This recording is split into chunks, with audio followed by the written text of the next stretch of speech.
한국에서는 중고거래 하면 당근마켓이라는 앱이 가장 유명하죠.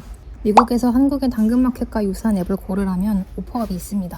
제가 저 가죽 소파를 업어왔던 이번 1월에 기존에 있던 이케아 소파를 팔려고 처음 오퍼업에 게시물을 올렸었어요.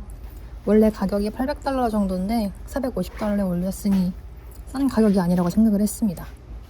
그런데 게시물을 올린 지 30분도 안 돼서 연락이 왔습니다. 헨리 씨라는 사람이 이 소파를 사고 싶다고 인사말과 함께 바로 구매 의사를 밝히더라고요. 저는 이렇게 빨리 팔린다고 싶었지만 바로 알겠다고 답장을 했습니다. 저의 당근마켓 거래 경험상 사진만 마음에 들어서 바로 사겠다는 사람들이 더러 있었으니까요.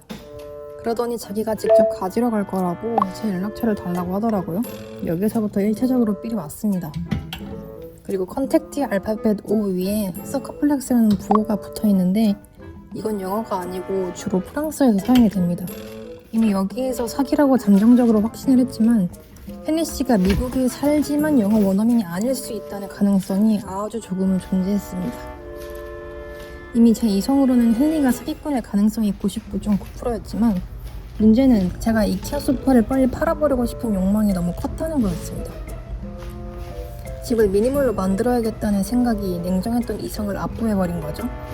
그래서 저는 안전한 선에서 속아주면서 정말 구매자인지 확인해 보기로 했습니다. 혹시나 정말 사고 싶은 사람이면 거래를 성사시키면 되는 거니까요. 그래서 핸드폰 번호를 알려줬고요. 제가 핸드폰 번호를 공유하자마자 바로 문자가 왔습니다. 처음에는 가벼운 인사말로 시작을 하더라고요. 당연한 거겠죠? 다짜고짜 뭔가 요구하면 들킬 테니까요. 저도 간단히 인사말을 하고 직접 헨리 씨가 픽업을 온다고 했으니까 픽업 일시를 정해보려고 했습니다. 그랬더니 오퍼업 앱에서는 나 사겠다 라고 한 인간이 소파의 컨디션과 왜 팔리는지를 물어보는 겁니다. 여기서 2차적으로 삘이 왔습니다. 바로 사겠다는 사람이 뭘 이렇게 꼬치꼬치 캐물을까 싶었던 거죠. 그럼에도 어찌됐든 당장은 친절하게 답을 해줬습니다. 제가 답을 써주자마자 다짜고짜 본론을 들이대는 겁니다. 누가 봐도 너무 티가 나지 않나요? 아까까지는 문장보호도 제대로 갖추지 않을 정도로 캐주얼하고 가벼운 어투였는데 갑자기 온점과 반점을 정확하게 사용하면서 저의 개인정보를 물어보는 거죠. 거기에다가 오퍼업 앱에서는 자기가 직접 픽업을 온다고 썼더니만 갑자기 이삿짐 센터 사람들을 보내서 픽업을 하겠다고 하대요. 99.9%던 확신이 100%가 되었습니다. 여기서 끝냈냐고요? 아니죠? 사기꾼 헨리 씨한테 제 개인 정보를 주지 않으면 어떻게 나올지 궁금해졌습니다. 사기꾼 놈 때문에 내 소중한 시간도 버렸는데 저도 몇 가지는 질문해도 괜찮지 않을까 싶기도 했고요. 그래서 난 현금 아니면 온라인 성금만 받는다라고 보냈습니다. 그러면서 너 살 거야 말 거야를 물어봤습니다. 그랬더니 계속 수표 얘기를 꺼내더라고요. 직접 문자에서는 아들이 메일로 수표를 보내준다고 했는데 이번에는 자기의 회계 직원이 수표를 보내준대요. 상식적으로 이해가 안 돼서 아들이면 젊을 테니까 온라인 성금 정도는 할 수 있지 않을까 생각을 해서 물었습니다. 그러더니 아들이 타지에 있다는 걱정을 하더라고요. 아니 뭔 온라인 송금하는데 장소가 집이 아니면 못합니까? 그래서 제가 그 아들 번호를 나한테 알려줘라. 그럼 내가 직접 연락을 하겠다라고 했습니다. 물론 사기꾼 헨리 씨의 아들은 존재하지도 않을 거고 아들 번호도 없겠죠. 아마 헨리도 본인 이름이 아니었을 겁니다. 사기꾼 헨리 씨는 저 문자를 읽고 오래간 답장이 없었고 저는 헨리 씨의 번호를 차단을 했습니다. 혹시 미국에서 중고 거래를 하실 분들이라면 절대 앱 외에서의 대화는 원천 차단하셔야 합니다. 저처럼 이성을 잃고 전화번호도 주면 안 되고요. 또 현금이나 온라인 성금이 아닌 수표로 돈을 거래하는 방식은 꼭 피하시길 바랍니다. 재민언니한테 물어보니까 이 사기꾼들이 미국은행 선입금 시스템을 악용하고 있는 거라고 하는데요. 고객 편의를 위해서 수표를 입금하면 수표의 진짜 여부를 검증하기도 전에 1일 안에 통장 잔고에 돈을 먼저 올려준다고 합니다. 그리고 은행이 수표의 진위 여부를 확인하는 데에는 수일에서 최대 몇 주가 걸리기 때문에 만약 은행이 가짜 수표라고 판명하면 통장에 먼저 들어왔던 돈을 모두 가져갈 뿐더러 나의 계좌가 동결이 되는 최악의 결과까지 마주할 수 있게 되는 거죠. 또 사기꾼 헨리 씨가 사용한 단어 중에 알파벳 O 위에 서커플렉스가 올라간 점을 미루어 보니까 프랑스어를 사용하는 서아프리카 국가에 거주하는 걸로 추정이 되었는데요. 갑자기 서아프리카에서 미국에 있는 사람한테 문자를 쉽게 보낼 수 있나? 하는 의문이 드는 겁니다. 이걸 또 물어보니까 정말 요즘 세상에서는 그게 가능하다고 하더라고요.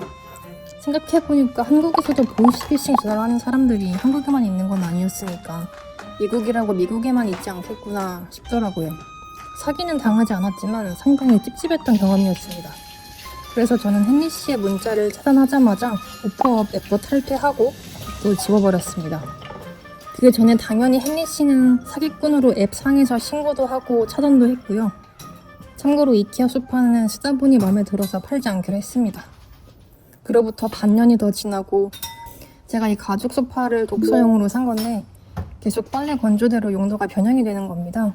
집도 좁은데 자리도 많이 차지해서 며칠 전에 오퍼업 앱을 깔고 다시 가입해서 게시물을 올렸는데 3인용 소파를 $100대 올려서 그런가 대여섯 명 정도가 2-3일 내에 연락을 막 주시더라고요. 그 중에서 오늘 사겠다던 분이 있어서 소파를 청소하고 분해해서 멀끔하게 거래를 할 준비를 합니다. 이 소파를 사신 분은 평점 5점 만점에 5점이신 분이었는데 정말 친절하셨어요. 가격을 깎으려고도 하지 않으셨고요. 덕분에 쿨 거래했습니다.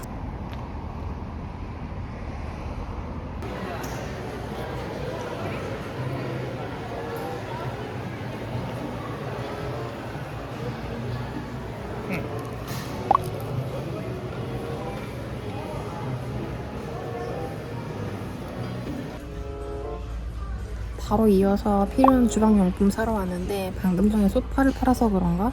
소파에 눈이 들어오더라고요. 이건 책 읽으려다가 10분 만에 바로 잠들 것 같아서 너무 위험했습니다.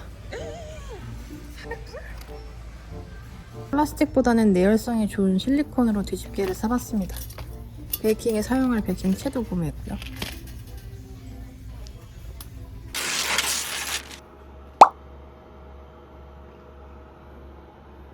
집에 돌아와서 쫀득 쿠키를 굽습니다.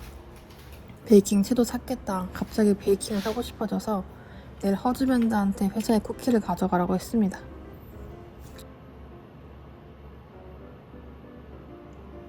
초콜릿은 크게 호불호가 없을 테니까 최고 쿠키로 정했고요. 근데 상큼함을 더하고 싶어서 반죽에도 동결 베이를 조금 섞고 산딸기는 고명으로 위에 올려서 구워봤어요. 쿠키 식감은 너무 바삭하면 퍽퍽해서 이건 제 개인 취향으로 두께감이 있으면서 쫀득하게 만들어봤습니다. 반죽에 전분가루를 추가했어요.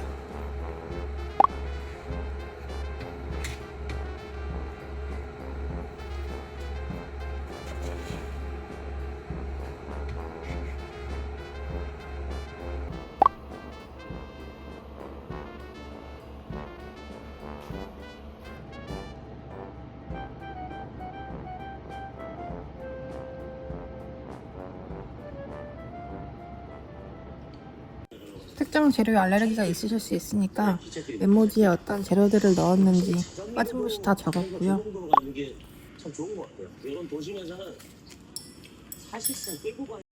초코 쿠키로는 양이 적은 것 같아서 송밀가루와 오렌지 마멀레이드 잼을 섞어서 또 다른 쫀득 쿠키를 만들어 봤습니다.